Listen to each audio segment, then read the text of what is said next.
ಎಲ್ಲರಿಗೂ ನಮಸ್ಕಾರಗಳು. ಬ್ಲೌಸ್ನ front part dots ಹಿಡಿಯೋದಕ್ಕೆ marking ಮತ್ತು ಸ್ಟಿಚಿಂಗನ್ನು ಯಾವ ರೀತಿ ಮಾಡೋದು ಅಂತ ಈ ವಿಡಿಯೋದಲ್ಲಿ ತಿಳಿಸ್ತಾ ಇದ್ದೀನಿ.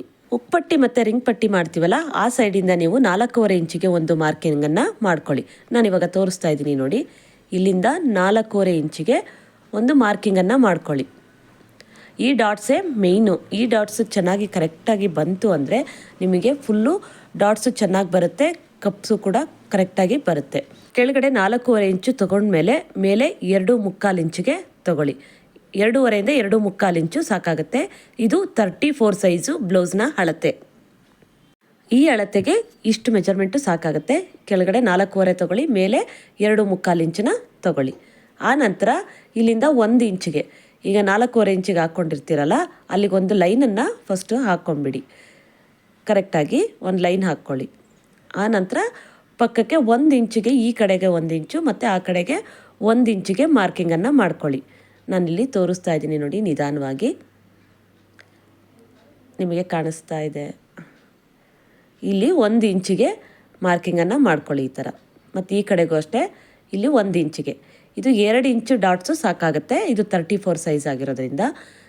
ಜಾಸ್ತಿ ಸೈಜ್ ಆದರೆ 2.5 ಇಂಚುವರೆಗೂ ನೀವು ತಗೊಳ್ಬೇಕಾಗತ್ತೆ. ಇದು ಎಲ್ಲದನ್ನು ಕೂಡಿಸ್ಕೊಳ್ಳೋಣ. ನಾನು ಇವಾಗ ಲೈನನ್ನು ಹಾಕ್ತಾಯಿದ್ದೀನಿ ನೋಡಿ, ಈ ಥರ ಲೈನನ್ನು ಹಾಕ್ಕೊಳ್ಳಿ. ಮಾರ್ಕಿಂಗ್ ಮಾಡುವಾಗ ಕರೆಕ್ಟಾಗಿ ಮಾಡಿಕೊಂಡು ಕಟ್ಟಿಂಗು ಕೂಡ ನೀಟಾಗಿ ಮಾಡ್ಕೊಂಡ್ಬಿಟ್ರೆ ಸ್ಟಿಚಿಂಗ್ ನಿಮಗೆ ತುಂಬಾ ಈಸಿ ಆಗಿಬಿಡುತ್ತೆ. ನೀವು ಕಟ್ಟಿಂಗ್ ಮಾಡೋ ಟೈಮಲ್ಲೇ ಪ್ರತಿಯೊಂದನ್ನು ಈ ರೀತಿ ಮಾರ್ಕ್ ಮಾಡಿಕೊಂಡು ಎಲ್ಲ ರೆಡಿ ಮಾಡಿಕೊಂಡ್ರೆ 1 ಅವರ್ ಒಳಗಡೆ ನೀವು ಲೈನಿಂಗ್ ಬ್ಲೌಸನ್ನು ಸ್ಟಿಚಿಂಗನ್ನು ಮಾಡ್ಬೋದು.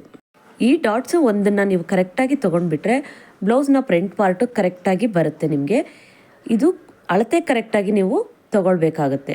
ನಾನಿವಾಗ 34 ಸೈಜಿಗೆ ಏನು ಅಳತೆನ ತೋರಿಸಿದ್ನೋ ಆ ಅಳತೆನ ತೊಗೊಂಡು ಮಾರ್ಕಿಂಗನ್ನು ಮಾಡ್ಕೊಳ್ಳಿ.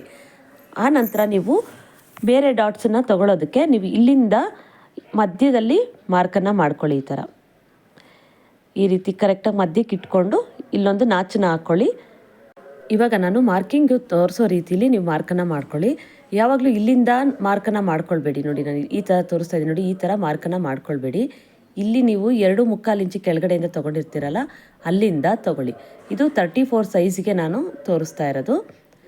ಇಲ್ಲಿ 1.25 ಇಂಚಿಗೆ ಒಂದು ಮಾರ್ಕನ್ನು ಮಾಡ್ಕೊಳ್ಳಿ. ಆ ನಂತರ ಇಲ್ಲಿ ಒಂದು ಲೈನನ್ನು ಹಾಕ್ಕೊಳ್ಬೇಕಾಗತ್ತೆ.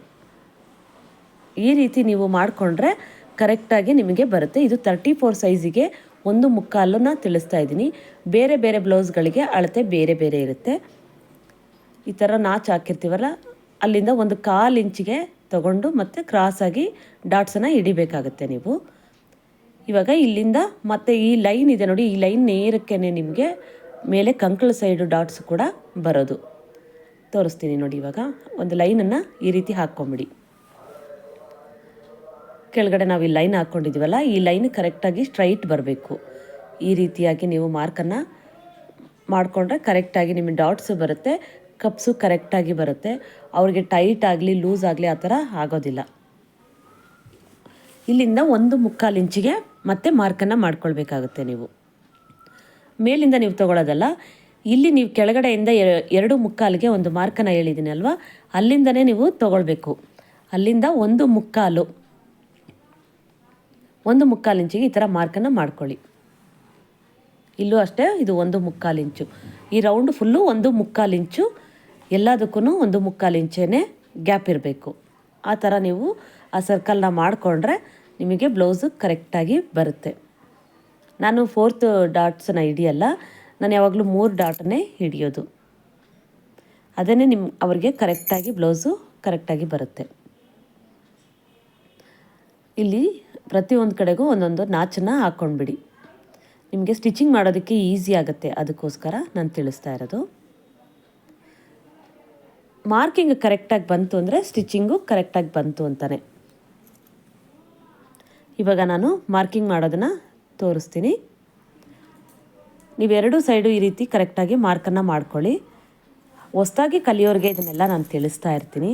ಈ ಥರ ನೀವೆಲ್ಲ ಮಾರ್ಕ್ ಮಾಡಿ ಇಟ್ಕೊಂಡ್ರೆ ನಿಮಗೆ ಈಸಿ ಆಗುತ್ತೆ. ಆಮೇಲೆ ನೀವೇ ಮಾರ್ಕಿಂಗೇ ಬೇಡ, ಆವಾಗ ನೀವು ನಿಮ್ಮ ಕಣ್ಣಲ್ಲೇ ಅಳತೆಲ್ಲೇ ಗೊತ್ತಾಗ್ಬಿಡುತ್ತೆ, ಆವಾಗ ಸ್ಟಿಚಿಂಗನ್ನು ನೀವು ಮಾಡ್ತೀರಾ. ಹೊಸದಾಗಿ ಟೈಲರಿಂಗ್ ಕಲಿಯುವಂಥವರಿಗೆ ಕೆಲವೊಂದು ಟಿಪ್ಸ್ಗಳನ್ನು ಈ ವಿಡಿಯೋಗಳಲ್ಲಿ ತಿಳಿಸ್ತಾ ಇದ್ದೀನಿ. ಡಾಟ್ಸನ್ನು ಹಿಡಿಯುವಾಗ ಇಲ್ಲಿ ನೋಡಿ, ಇಲ್ಲಿ ಮೇಲೆ ರಿಂಗ್ ಪಟ್ಟಿ ಮತ್ತು ಉಕ್ಪಟ್ಟಿ ಹಾಕ್ತೀವಲ್ಲ, ಅದು ಒಂದು ಮೇಲ್ಗಡೆ ಬರಬೇಕು, ಇನ್ನೊಂದು ಈ ಥರ ಕೆಳಗಡೆ ಬರಬೇಕು. ಈ ಥರ ನೋಡ್ಕೊಳ್ಳಿ. ಆವಾಗ ನಿಮಗೆ ಎರಡೂ ಲೆಫ್ಟ್ ಸೈಡೇ ಬರೋದು, ಇಲ್ಲ ಎರಡು ರೈಟ್ ಸೈಡೇ ಬರೋದು ಆಗೋದಿಲ್ಲ. ನೋಡಿ, ಈ ಥರ ಒಂದು ಮೇಲ್ಗಡೆ ಬರಬೇಕು, ಒಂದು ಕೆಳಗಡೆ ಬರಬೇಕು. ಈ ಥರ ಇಟ್ಕೊಂಡು ನೀವು ಸ್ಟಿಚಿಂಗನ್ನು ಮಾಡಿ, ಆವಾಗ ನಿಮಗೆ ಕರೆಕ್ಟಾಗಿ ಬರುತ್ತೆ. ಹೊಸ್ದಾಗಿ ಕಲಿಯುವಾಗ ಇದೆಲ್ಲ ತುಂಬಾ ಎಡವಟ್ಟುಗಳಾಗ್ತಾ ಇರುತ್ತೆ. ಹಾಗಾಗಿ ನಾನು ಇದನ್ನು ತಿಳಿಸ್ತಾ ಇದ್ದೀನಿ. ಹಾಗೆ ಇದನ್ನು ನೀಟಾಗಿ ಇಟ್ಕೊಂಡು ನೀವು ಕರೆಕ್ಟಾಗಿ ಕೊಡಬೇಕಾಗುತ್ತೆ. ನೋಡಿ, ಇಲ್ಲಿ ಕೆಳಗಡೆ ಒಂದು ಮೇಲ್ಗಡೆ ಒಂದು ಬರಬೇಕು. ಸ್ಟಿಚಿಂಗನ್ನು ಮಾಡುವಾಗ ಕರೆಕ್ಟಾಗಿ ಮಾರ್ಕನ್ನ ನಾವು ಏನು ಮಾಡಿರ್ತೀವೋ ಅದನ್ನು ಕರೆಕ್ಟಾಗಿ ಕೊಡಿ. ಈ ರೀತಿ ರಫ್ ಮಾಡಿಕೊಂಡು ಆನಂತರ ಸ್ಟಿಚಿಂಗನ್ನು ಮಾಡಿ. ಆವಾಗ ನಿಮಗೆ ಸ್ಟಿಚಿಂಗ್ ಬಿಚ್ಚೋಗೋದಿಲ್ಲ. ಪ್ರತಿಯೊಂದಕ್ಕೂ ಎರಡೆರಡು ಸ್ಟಿಚಿಂಗನ್ನು ಹಾಕಬೇಕಾಗುತ್ತೆ. ನೀವು ಕಟ್ ಮಾಡಬಾರ್ದು. ನೀವು ಒಂದು ಡಾಟ್ಸ್ ಹಿಡ್ದಿದ ತಕ್ಷಣ ಕಟ್ ಮಾಡಬೇಡಿ. ನೆಕ್ಸ್ಟು ಇನ್ನೊಂದು ಪೀಸನ್ನು ನೀವು ತೊಗೊಂಡು ಸ್ಟಿಚಿಂಗನ್ನು ಮಾಡ್ಕೊಳ್ಳಿ. ನೋಡಿ, ಇಲ್ಲಿ ತೋರಿಸ್ತಾ ಇದ್ದೀನಿ. ಈ ಥರ ನೀಟಾಗಿ ಕರೆಕ್ಟಾಗಿ ಇಟ್ಕೊಳ್ಬೇಕು. ನೋಡಿ, ಎಲ್ಲೂ ಆ ಕಡೆ ಈ ಕಡೆ ಮಾಡಬೇಡಿ. ಮಾರ್ಕ್ ಮಾಡಿರೋದಕ್ಕೆ ಕರೆಕ್ಟಾಗಿ ಅದ್ರ ಮೇಲೆ ಸ್ಟಿಚಿಂಗನ್ನು ಹಾಕ್ಕೊಳ್ಳಿ. ಈ ರೀತಿಯಾಗಿ ಮಾಡಿಕೊಂಡ್ರೆ ನಿಮಗೆ ಈಸಿ ಆಗುತ್ತೆ ಅಂತ ನಾನು ತೋರಿಸ್ತಾ ಇರೋದು. ಹಾಗೆ ಈ ಡಾಟ್ಸ್ ಆದಮೇಲೆ ಇಲ್ಲಿ ಕೂಡ ಎಲ್ಲದನ್ನು ಕಾಲು ಇಂಚಿಗೆ ತಗೊಳ್ಳಿ. ಹಾಗೆ ಕ್ರಾಸಾಗಿ ಬರಬೇಕು. ನೋಡಿ, ಇಲ್ಲಿ 1/4 ಇಂಚಿಗೆ ತೊಗೊಂಡಿದ್ದೀನಿ. ರಫ್ ಮಾಡಿಬಿಟ್ಟು ಮತ್ತೆ ಈ ಕಡೆ ಕ್ರಾಸಾಗಿ ತೊಗೋಬೇಕು. ಇಲ್ಲೂ ಕೂಡ ರಫ್ ಮಾಡಿ ಸ್ಟಿಚಿಂಗನ್ನು ಹಾಕ್ಕೊಳ್ಬೇಕು. ಇದು ಸಾದಾ ಬ್ಲೌಸನ್ನ ನಾನು ಸ್ಟಿಚ್ ಮಾಡ್ತಾ ಇರೋದು, ಲೈನಿಂಗ್ ಬ್ಲೌಸ್ ಅಲ್ಲ. ಇದು ಒಂದು ಡಾಟ್ಸನ್ನು ಹಿಡಿದ್ಬಿಟ್ರೆ ಸಾಕು, ನಿಮಗೆ ಈ ಕಂಕಳ ಸೈಡು ಕರೆಕ್ಟಾಗಿ ಬರುತ್ತೆ. ಪ್ರತಿಯೊಂದನ್ನು ನೋಡಿಕೊಂಡು ನೀವು ಸ್ಟಿಚಿಂಗನ್ನು ಹಾಕ್ಕೊಳ್ಳಿ. ಹೊಸದಾಗಿ ಕಲಿಯುವಂಥವ್ರಿಗೆ ನಾನು ತಿಳಿಸ್ತಾ ಇರೋದು. ಆಮೇಲೆ ನಿಮಗೆ ಈಸಿ ಆಗುತ್ತೆ. ಹೊಲಿತಾ ನಿಮ್ಗೆ ಈಸಿಯಾಗಿ ಬರುತ್ತೆ. ಅವೆರಡು ಡಾಟ್ಸನ್ನ ಹಿಡಿದ ಮೇಲೆ ನಿಮ್ಗೆ ಈಸಿಯಾಗಿ ಈ ಕಂಕಳು ಸೈಡ್ ಡಾಟ್ಸು ತಾನಾಗೇ ಬಂದುಬಿಡುತ್ತೆ. ನೋಡಿ, ನಾನು ಈ ವಿಡಿಯೋದಲ್ಲಿ ತಿಳಿಸ್ತಾ ಇರೋದು ನಿಮಗೆ ಅರ್ಥ ಆಗ್ತಾ ಇದೆ ಅಂದರೆ ಒಂದು ಕಮೆಂಟ್ ಮಾಡಿ ತಿಳಿಸಿ. ನನಗೂ ಇನ್ನು ಮುಂದೆ ವೀಡಿಯೋಗಳನ್ನು ಮಾಡೋದಕ್ಕೆ ಈಸಿ ಆಗುತ್ತೆ ಅನ್ನೋದಕ್ಕೋಸ್ಕರ. ಇಲ್ಲ ಅಂದರೆ ನಾನು ಅದನ್ನು ಚೇಂಜ್ ಮಾಡ್ಕೊಳ್ತೀನಿ. ಯಾವ ರೀತಿ ಹೇಳ್ಬೇಕು ಅನ್ನೋದನ್ನು ನೀವು ತಿಳಿಸ್ಕೊಡಿ. ನನಗೂ ಇವಾಗ ಹೊಸ್ದಾಗಿ ಸ್ಟಿಚಿಂಗ್ ವೀಡಿಯೋಗಳನ್ನ ನಾನೀಗ ಹಾಕ್ತಾ ಇರೋದು. ಇಷ್ಟು ದಿನ ಮಾರ್ಕಿಂಗು ಮತ್ತು ಟಿಪ್ಸ್ಗಳನ್ನೇ ತಿಳಿಸ್ತಾ ಇದ್ದೆ. ಹಾಗಾಗಿ ಇವಾಗನೇ ಸ್ಟಿಚಿಂಗ್ ವೀಡಿಯೋಗಳನ್ನ ನಾನು ಮಾಡ್ತಾ ಇರೋದು. ಹಾಗಾಗಿ ನಾನು ನಿಮ್ಮನ್ನು ಕೇಳ್ಕೊಳ್ತಾ ಇದ್ದೀನಿ. 2 ಇಂಚು ಡಾಟ್ಸನ್ನು ಹೇಳಿದ್ನಲ್ಲ, ಅದೊಂದನ್ನು ಕರೆಕ್ಟಾಗಿ ನೀವು ತೊಗೊಂಡ್ಬಿಟ್ರೆ ಇನ್ನು ಬೇರೆ ಎಲ್ಲ ಡಾಟ್ಸ್ಗಳು ಕರೆಕ್ಟಾಗಿ ಬರುತ್ತೆ. ನೀವು ನಾನು ಮಾರ್ಕ್ ಮಾಡಿದ್ದನ್ನ ಮಾತ್ರ ನೀಟಾಗಿ ನೋಡ್ಕೊಳ್ಳಿ. ಸ್ಟಿಚಿಂಗ್ ಏನು ಕಷ್ಟ ಆಗಲ್ಲ. ಮಾರ್ಕಿಂಗು ಮತ್ತು ಕಟ್ಟಿಂಗ್ ಮಾಡೋದೇ ಸ್ವಲ್ಪ ಕಷ್ಟ ಆಗೋದು. ಸ್ಟಿಚಿಂಗು ಈಸಿಯಾಗೇ ಇರುತ್ತೆ. ಇದು ಪ್ಲೈನ್ ಬ್ಲೌಸು, ನಾನು ಲೈನಿಂಗ್ ಏನೂ ಹಾಕಿಲ್ಲ. ಆದರೂ ನೋಡಿ ಕಪ್ಸು ಎಷ್ಟು ನೀಟಾಗಿ ಬಂದಿದೆ ಅಂತ. ಲೈನಿಂಗ್ ಎಲ್ಲ ಹಾಕಿದರೆ ಸ್ಟಿಫಾಗಿ ಕೂತ್ಕೊಳ್ಳುತ್ತೆ. ಇದು ಸ್ವಲ್ಪ ಪ್ಲೈನ್ ಬ್ಲೌಸ್ ಆಗಿರೋದ್ರಿಂದ ನಿಮಗೆ ಅಷ್ಟೊಂದು ಕಾಣಿಸ್ತಾ ಇಲ್ಲ ಅಷ್ಟೇ. ಆದರೂ ನೋಡಿ ಇದು ಕಪ್ಸು ಎಷ್ಟು ನೀಟಾಗಿ ಬಂದಿದೆ ಅಂತ.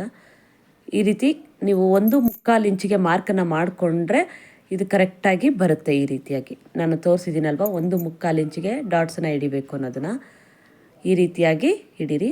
ಹಾಗೆ 2 ಸ್ಟಿಚ್ಚನ್ನು ಹಾಕಬೇಕು. ಪ್ರತಿಯೊಂದಕ್ಕೂ 2 ಸ್ಟಿಚ್ಚನ್ನು ಹಾಕ್ಕೊಳ್ಳಿ. ಟೈಲರಿಂಗ್ ಬಗ್ಗೆ ಯಾವ ಥರ ವೀಡಿಯೋಗಳು ಬೇಕು ನಿಮಗೆ ಕೇಳಿ ನಾನು ತಿಳಿಸ್ಕೊಡ್ತೀನಿ. ಧನ್ಯವಾದಗಳು.